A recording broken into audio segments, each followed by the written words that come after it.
Ao meu lado, o jornalista Eurico Cruz, do site Grudiário. Recomendamos. Boa noite, Eurico. Boa noite, Virgílio. Mais uma vez, boa noite aí a todos que estão nos assistindo. Como eu já disse, Radar Multimídia aí na televisão e na internet.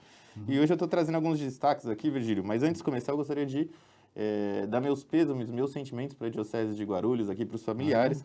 Nós somos informados hoje da morte do padre Rodrigo Cardoso, de 37 anos, mais uma vítima da Covid-19. Ele estava internado no Hospital Carlos Chagas. A gente fez recentemente uma matéria porque o bispo tinha pedido para que as pessoas não orassem em frente ao hospital, porque o hospital é um lugar de silêncio, que mantivessem a sua oração em casa, né? Sim. Porém, hoje a gente foi surpreendido aí com essa notícia. O padre, 37 anos, foi acometido pela Covid-19 e não resistiu, Virgílio. Bem novo, né? Muito novo, né? Nossos sentimentos da Diocese. 18 horas e 2 minutos. Grudiário. Virgílio, vou retomar um assunto aqui. Eu vi ontem a Carla falando que era sobre a questão da vacinação em Guarulhos. Sim.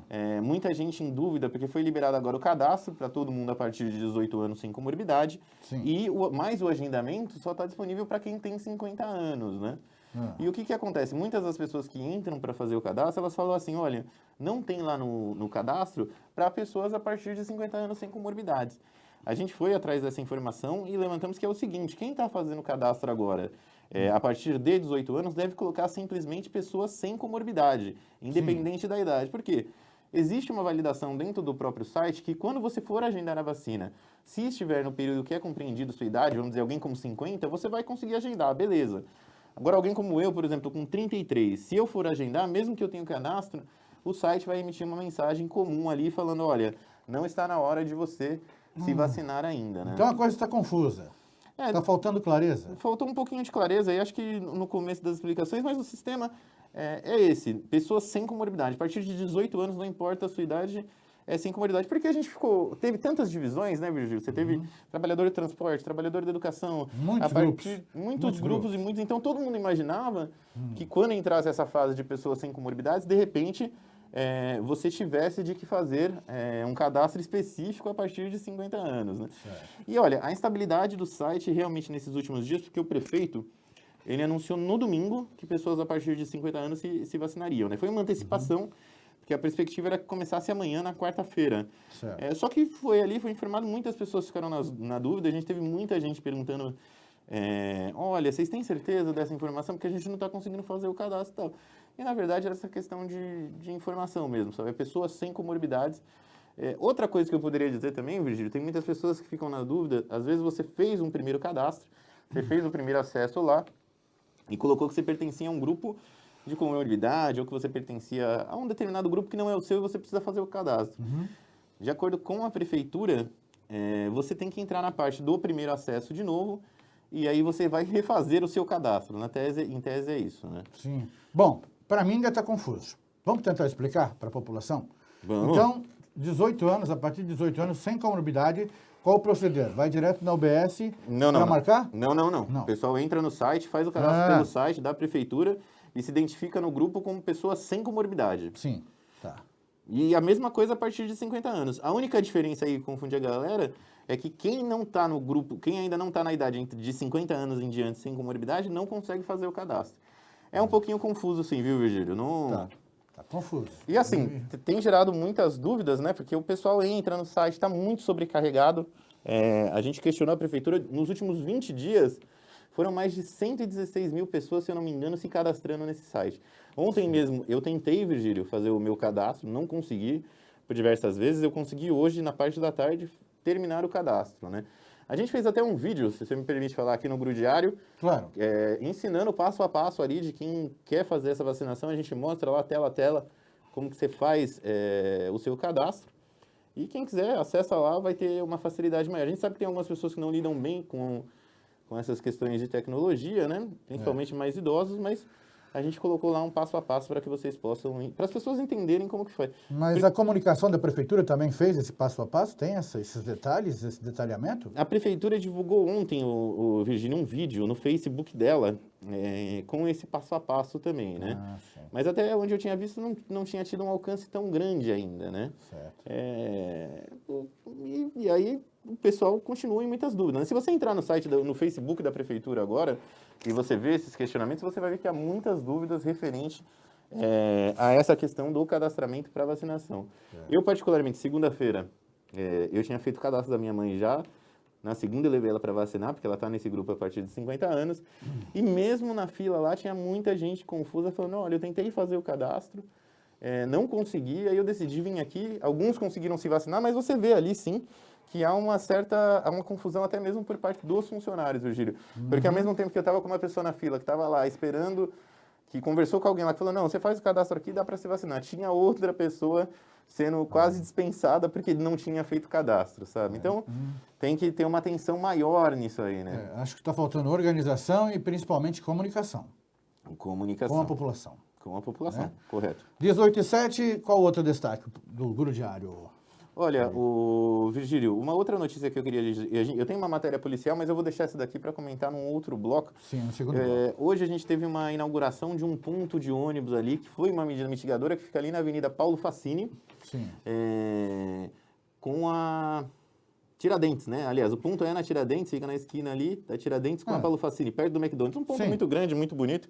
Uma pena que aquele ponto não é o padrão de qualidade para todos os pontos aqui da cidade de Guarulhos, porque a gente já fez algumas matérias, já recebeu de cidadão reclamação de ponto de ônibus que você não tem cobertura e não tem... Imagina, se chover você vai ficar molhado, se fizer muito sol você vai ficar tostado, né? Vamos dizer assim.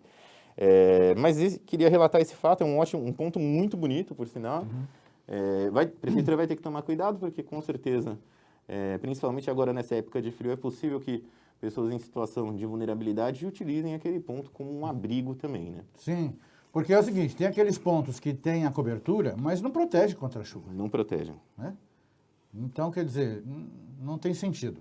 Né? Olha, eu diria para você que os pontos na região central, Virgílio, os pontos de ônibus, nessas paradas, elas ainda são elas têm uma maior estrutura, vamos dizer assim, né? Mas se for para a periferia, for aí para uns bairros mais para o interior, assim, da cidade, vamos dizer, você vai ver que a população passa uma situação difícil, viu, Virgílio? E por que na periferia não pode fazer o mesmo que na região central? Pois é, né? Por mais que a gente diga que esse é uma demanda da população, né? É uma coisa que, por exemplo, precisa de um investimento. Eu não sei se ponto de ônibus dá ou não voto aí para quem quer o seu voto, né? Mas precisava olhar melhor para essa área aí. Acho que aquele que protege mesmo é de alvenaria, né? Olha, você sabe que na antiga gestão do PT, o PT tinha um planejamento lá de transformar todos aqueles pontos como se fossem aqueles terminais pimentinha, né? Você passava ali, mas aquela estrutura era muito cara. Você teve algumas propostas de tentar juntar a iniciativa privada, né? Porque hoje, qualquer problema que você tem no poder público, você tenta fazer alguma coisa para trazer iniciativa privada para essa discussão e acaba ficando, às vezes, não agrada nenhum nem outro e o problema persiste, como é agora o caso dos pontos de ônibus. Sem dúvida. 18h09, 18h09, eu me esqueci de falar do tempo. Sempre falo do tempo no começo do programa, Eurico. Olha, hoje a mínima temperatura deve chegar à noite, 17 graus. Mas será uma semana fria, como eu já disse ontem. A máxima para amanhã é 19, quinta 19, sexta 21, sábado 18 e domingo 16 graus, gente. Vai estar frio no domingão, hein? Se preparem aí. Amanhã nuvens aumentam bastante e a temperatura cai e pode chuviscar durante a noite. Semana fria no estado de São Paulo, esta aqui, viu, Eurico? Olha, semana passada a gente já teve um dia bem frio, alguns dias bem frios, né, Virgílio? E, bom, a gente está chegando no inverno agora, né? Normal que faça frio, mas realmente esses dias a gente tem aquele tempo que de manhã, às vezes, você pega uma blusa, à tarde faz um calor danado, que você não consegue mais usar roupa nenhuma, digo de frio, claro, e depois você acaba precisando usar a blusa. Resumindo, se você for sair de casa, leve uma blusa, porque vai fazer frio. Acho que é essa... Não, São Paulo é assim mesmo. É calor de dia e depois à noite esfria, então você tem que levar, né, uma blusa assim, tem que estar prevenido. Tem que estar prevenido. Oi, Eurico, eu falei aqui no começo do programa que hoje é o Dia Mundial de Conscientização da Violência contra a Pessoa Idosa. Infelizmente acontece muito, até dos próprios familiares, né? Tem uma delegacia do idoso, não sei se tem ainda ali ao lado do primeiro DP, você já eu lembro que tinha, eu já vi sim, ali era onde ia qualquer caso de denúncia contra asilo clandestino. Já fiz até algumas matérias lá, mas eu não tenho certeza se agora continua ali ou se de repente está na seccional. Eu nunca vi uma reportagem ali sobre aquela delegacia. Gostaria de saber informações, a situação do tratamento aos idosos, a pessoa idosa no município, na cidade de Guarulhos. Hoje eu estava vendo uma situação, não era aqui de Guarulhos, mas de um rapaz, Virgílio, que ele pegava a aposentadoria, acredito que do avô dele, e o avô dele passava fome. Olha. ficava largada ali, uma situação vergonhosa, sabe? Vergonhosa. Acontece muito, né? 18h11, destaques nacionais. O Estadão, Estado de São Paulo, destaca: e-mails mostram mais atenção à cloroquina do que vacinas. Mensagens expõem empenho do Itamaraty para obter medicamentos sem eficácia. Uma série de 54 e-mails trocados entre os governos do Brasil e da Índia, bem como representantes de farmacêuticas do país asiático, mostra a diferença de empenho do governo Jair Bolsonaro em adquirir medicamentos sem eficácia comprovada contra a Covid-19, em contraposição à busca por vacinas. Quando o assunto era a liberação de cargas de matéria-prima de hidroxicloroquina, algumas mensagens foram respondidas pela chancelaria brasileira em 15 minutos, à noite ou em fins de semana. Qual a sua opinião a respeito disso? Olha, é uma situação muito complicada, viu, Virgílio? Eu entendo, pelo trabalho que a gente vem vendo da CPI, agora da Covid até o momento, e até o que a gente viu o presidente falar até o momento, que realmente a vacina ela só se tornou prioridade para o governo federal recentemente, né? Você teve sim uma dedicação maior aí à cloroquina, e eu ressalto assim, Virgílio, nós estamos numa pandemia, é difícil você avaliar qual medicamento é correto ou não, porque a gente está tentando trocar o pneu do carro com o carro em movimento, Andando, né? Mas assim, a cloroquina no começo poderia ser uma salvação, deu uma esperança muito grande para algumas pessoas, há pessoas que acreditam que foram salvas sobre isso. Eu não sou médico, não tenho embasamento total para falar sobre isso, mas o que eu posso te dizer, com pessoas que eu conversei, é que hoje a cloroquina não tem um efeito prático ou sirva realmente para... Inclusive, teve um médico francês que ele fez um estudo, Didier Raoult. Sim. Se falam muito nesse estudo, mas posteriormente... Já li. Mas posteriormente, ele mesmo voltou atrás dizendo que houve inconsistências nesse estudo dele. Na verdade, houve uma médica que fez uma denúncia, depois ele acabou falando, olha, realmente no meu estudo existiram alguns métodos ali. Assim como você teve um estudo que foi publicado contra a cloroquina na The Lancet, né, que é uma renomada revista científica, e que falava que comprovava que o remédio não tinha eficácia, e depois você teve uma como é que eu posso dizer? O pessoal falando que esse estudo não era válido pela metodologia que ele usou e tal. Então, assim, isso confunde muito a população, sabe, Virgílio?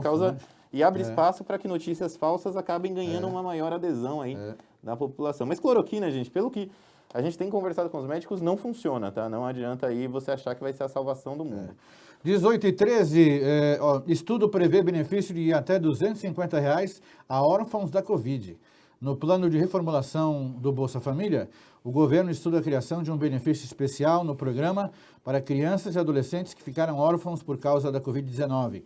O valor seria de até R$ 250 mensais por menor de idade até que complete 18 anos. O gasto estimado é de 196 milhões em 2022, com 68 mil crianças e adolescentes de 35 mil famílias. É mais um gasto alto, né, Virgílio, que tecnicamente no país que a gente vive hoje, o que você faz com R$ 250 para cuidar de uma criança, né? Quem arcar?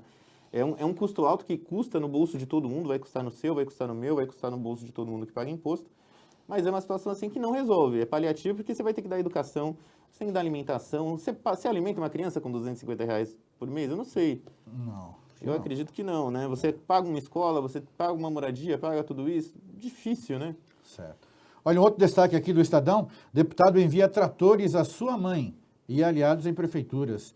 O relator-geral do orçamento de 2020, deputado Domingos Neto, do PSD do Ceará, entregou a prefeitos aliados na semana passada em Tauá, sua cidade natal e base eleitoral, maquinário comprado a partir de verbas do orçamento secreto indicadas por ele próprio. Ele destinou 110 milhões para o município governado por sua mãe, a prefeita Patrícia Aguiar, do PSD. Tudo entre família, então? Tudo em família, Olha, estranho, né? Não sei nem o que te dizer, viu, Virgílio?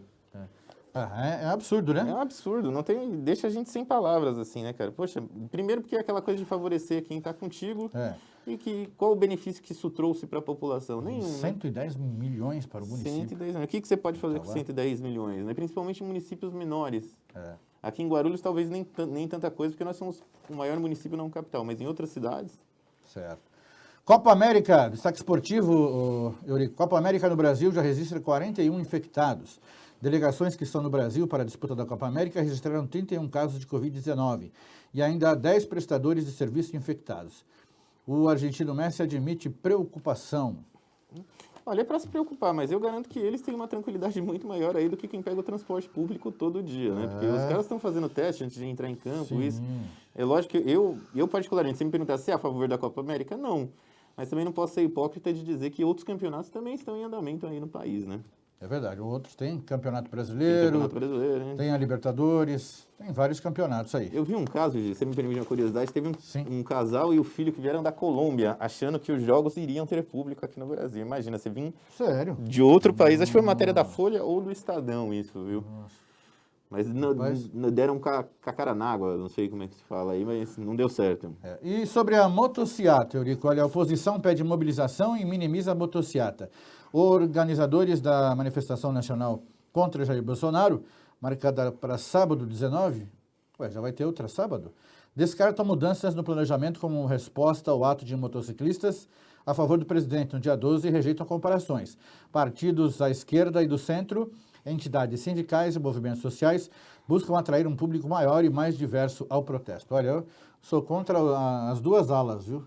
Contra o presidente, a favor do presidente. Isso não é momento de fazer essas manifestações, principalmente por causa da aglomeração. E você vê, teve inclusive acidentes, né, o Virgílio? Durante a motociata você teve um acidente, as pessoas se machucaram. Você teve todo um gasto de segurança ali. Cada PM ali que foi fazer a segurança do presidente não custou menos de R$300, pessoal. A gente está num momento de dificuldade, é a questão do auxílio emergencial, que o pessoal já reclama que é pouco e já não tem mais de onde tirar dinheiro para pagar. E você fazer um evento desse, lembrando que nós estamos, isso é praticamente um ato eleitoral, com todo respeito. É verdade. 18 horas e 18 minutos, participe pelo nosso WhatsApp 995076900. Nós vamos a um rápido intervalo e voltamos em seguida. Até já. 18 horas e 20 minutos, 18 e 20, participe do Radar de Notícias. Estamos ao vivo até às 19 horas, de segunda a sexta-feira, aqui na TV Guarulhos e as demais mídias. 995076900 é o nosso WhatsApp que você participa. Vamos agora com mais destaques sobre Guarulhos, Eurico. Você tem informações sobre a Câmara Municipal? Olha, a gente pode falar da Câmara. Primeiro, hoje nós tivemos mais uma reunião da Comissão Especial da ProGuaru, né? Sim. Hoje foi uma vez do diretor financeiro participar e ele falou que a ProGuaru não tem dinheiro para pagar a verba rescisória aí de todos os funcionários num caso de demissão, né? Sim. Então teria que vir dinheiro da Fazenda, vai ter que tirar esse custo, mas tem que ver como é que isso vai ser feito realmente, né, Virgílio? A gente tem uma resistência dos funcionários. A prefeitura continua tentando, a base do governo continua manobrando, eles conseguiram reverter aí uma situação para que a FIP, para que não haja uma auditoria concorrente com a FIP, vamos dizer, contratada pela Câmara, né? E, por enquanto, é isso. É aquela questão, o governo vai querer continuar extinguindo a empresa, inclusive vai ter uma audiência pública na Câmara dos Deputados na sexta-feira sobre esse tema da extinção da ProGuaru. Foi convocado, inclusive, pelo deputado federal Alencar Santana, do PT. No Congresso Nacional? Isso, vai ser lá. Ele conseguiu, é uma das comissões da Câmara, né? E eles vão fazer um debate sobre a extinção da empresa, né?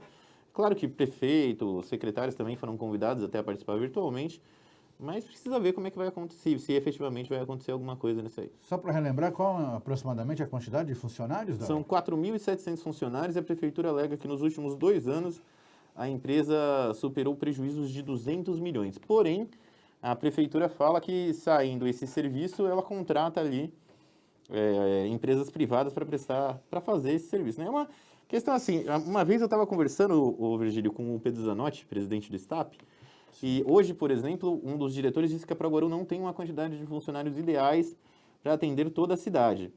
Porém, todo mundo já falou, já teve aquela percepção do tipo, passei ali numa praça, tinha 5 funcionários da ProGuaru nela. Um varria, um recolhia e 3 olhava. E existia uma discussão em cima disso, que era o seguinte, um funcionário que é contratado por uma função de pintor, ele não pode ir lá e assumir uma outra função, né? Então, uma outra possibilidade seria você rever as funções dos quadros da ProGuaru, né? O que poderia ou não ser feito. Então, cara, sempre dá para chegar num acordo, né? Que ele nem é desacreditado. Quando um não quer, 2 não brigam. 4 mil e quanto? 4.700 funcionários. Haja verba mesmo, né? Para pagar a rescisão. 18 e 22, eu tenho um destaque aqui nacional, aliás, internacional. A rota de brasileiros sem visto muda nos Estados Unidos e leva a recorde. A rota terrestre, outrora a mais usada por brasileiros que tentam entrar nos Estados Unidos sem visto, pela mexicana Ciudad Juárez e americana El Paso, no Texas, perdeu a primazia para o trecho desértico mais a oeste, no sul dos estados da Califórnia e Arizona. Nos 8 meses até maio foram detidos na fronteira 22.102 brasileiros, recorde. Com muro alto e mais fiscalização no caminho original, Os coiotes têm preferido levar os migrantes por rios perigosos, altas temperaturas e regiões sob domínio de cartéis de drogas. Gente, a gente acho que não faz ideia, viu, Virgílio, de como é. Aqui a gente está falando no caso de alguns brasileiros que não são, às vezes, não têm condições piores de vida aí do que outras pessoas que arriscam mais ainda suas vidas para chegar nisso, né? Mas, cara, é uma tendência. Os Estados Unidos é um país que praticamente todo mundo quer passar por lá uma vez na vida. Imagine você viver lá e quando você não tem nada a perder, né? É mais complicado ainda. E como é que você viu a negativa do presidente Biden em doar vacinas para o Brasil? A justificativa foi que o Brasil tem condições de produzir as suas vacinas, então preferiu doar para países mais necessitados, mais pobres. Olha, eu como brasileiro fico muito triste, porque acredito que, olha, a gente está precisando da vacina, a gente tem apesar que assim, ultimamente, eu até vi uma brincadeira que o pessoal estava fazendo na Jovem Pan, inclusive, falando que o Dória está antecipando tanto a vacinação, que daqui a pouco você vai ser vacinado, você vai estar em casa, vai ser vacinado e não vai saber. E, de fato, agora foi para setembro, né? O pessoal falou que vai imunizar todo mundo até setembro. Espero que isso aconteça. Lembrando que as vacinas vêm por meio do Plano Nacional de Imunização, que são repassadas para os estados, que depois são repassadas para a prefeitura. Então, o cálculo também tem a ver com o governo federal, né? Mas, olha, espero que aconteça. Eu lamento, mas eu entendo também, porque o Brasil realmente tem condições muito melhores do que outros países da África. Uma coisa que aqui eu posso fazer uma crítica, Virgílio, é que, poxa, nós somos um país, nós temos o melhor sistema único de saúde, vamos dizer assim, um exemplar para o mundo todo. Sim. Somos um país que tem profissionais de pesquisa capacitados. É uma pena que a gente não tenha investido mais nisso durante esse período de pandemia. Que eu sei, nós não temos condições de armazenar vacinas. Né? Não temos equipamento para armazenar vacinas. A gente teve esse problema, acho que no caso da Pfizer, né, que era aquela questão, mas eu acho que é aquela história, um pouquinho de esforço, eu acho que dá para fazer as coisas, né? Boa vontade. 18h25, mais um destaque de Guarulhos. Olha, eu queria falar sobre um caso, uma apuração da Mari Cavalcante lá no Grudiário, é um caso de duas meninas, a Júlia e a Cláudia, elas desapareceram, elas foram para uma festa... Falamos aqui. Elas foram para uma festa num baile em Paraisópolis e hoje o corpo delas, de acordo com a família, né, confirmando, foi encontrado ali às margens de um trecho do Rodonel, né? Então os corpos foram encontrados, eles estavam com terra já em estado de decomposição. Uma desconfiança, Virgílio, é que tiraram os corpos de Paraisópolis e jogaram ali, porque hoje você está tendo uma operação em Paraisópolis. Você tem mais de 200 policiais lá fazendo uma operação. E quando um crime desse tipo ocorre e ganha uma proporção na mídia, a última coisa que o tráfico, ou qualquer quadrilha, qualquer coisa que é que o corpo seja encontrado lá. A gente teve um caso, por exemplo, do Leão do Patrocínio, foi aquele soldado morto em Heliópolis, e no final de semana agora a gente teve uma mega operação policial que fechou lá a Elipa Lounge, que é uma super balada no meio da comunidade, né? Então, assim, é horrível para o crime quando acontece uma coisa dessa, porque aí você tem uma força policial adentrando com um motivo, e é isso. Mas, assim, não se sabe ainda o que motivou a morte das jovens, porque existem desconfianças, uma era casada com um militar, uma era, não sei, mas isso aí é muita especulação, ainda não há nada concreto, tá, Virgílio? Eu estou falando aqui porque não há ainda um motivo, mas lamento aí pela morte das adolescentes, das jovens. Na realidade, foi uma barbárie, né? Foi uma barbárie. Uma barbárie. A gente não sabe porque, assim, acabaram de achar esses corpos, né? Vai ter sinal de tortura, vai ter... É uma coisa assim, porque quando mata...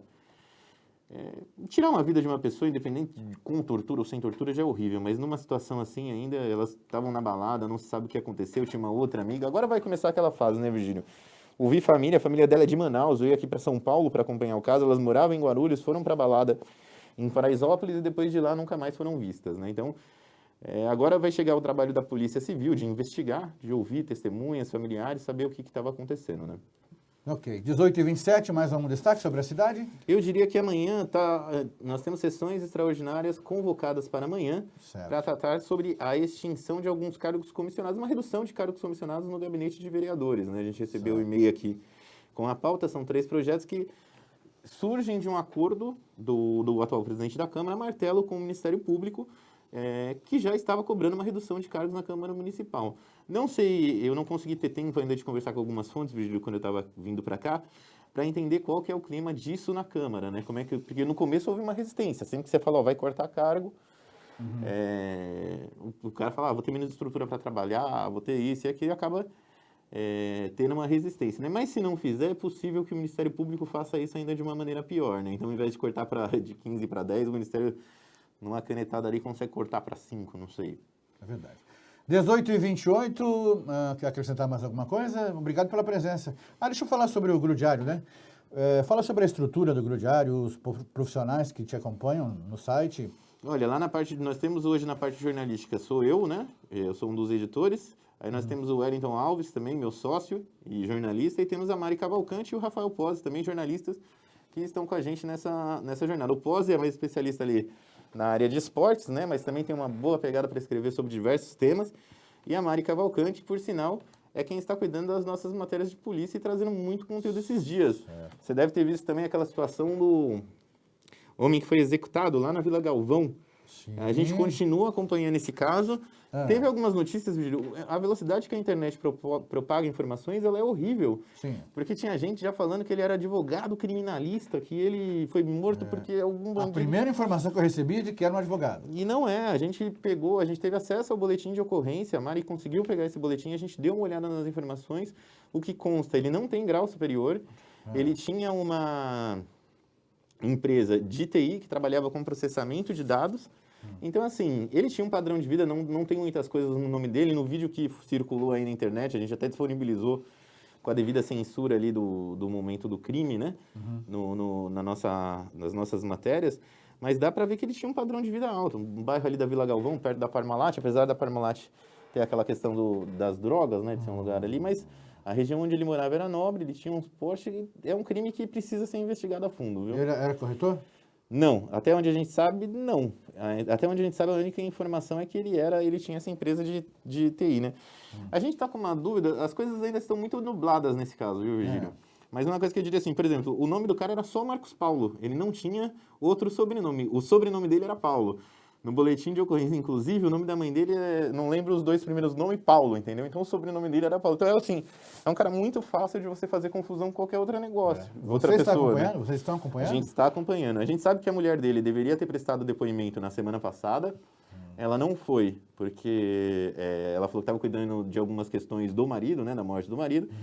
E ficou programada agora para essa semana. O crime fez uma semana ontem, né? Ainda não há um suspeito, tem pessoas perguntando, questionando se não era uma mulher que estava envolvida ali no crime, né? Quando está ali com o fuzil. Sim. Mas nada confirmado ainda.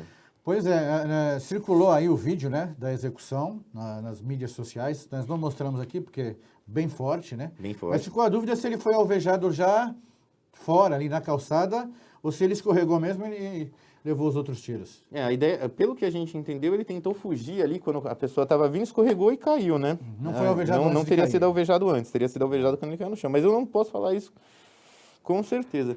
Queria aqui prestar solidariedade também, Virgílio, aos policiais que se acidentaram no final de semana aqui em Guarulhos, né? Nós tivemos um acidente bem feio, eles estavam numa perseguição que começou na zona norte da capital e terminou aqui em Guarulhos, ali na Avenida Rotary, né, com 2 policiais feridos em estado grave. Pelo que a gente ficou sabendo, um já teve alta, mas o outro ainda está precisando de alguns cuidados especiais. Ok, 18 horas e 31 minutos.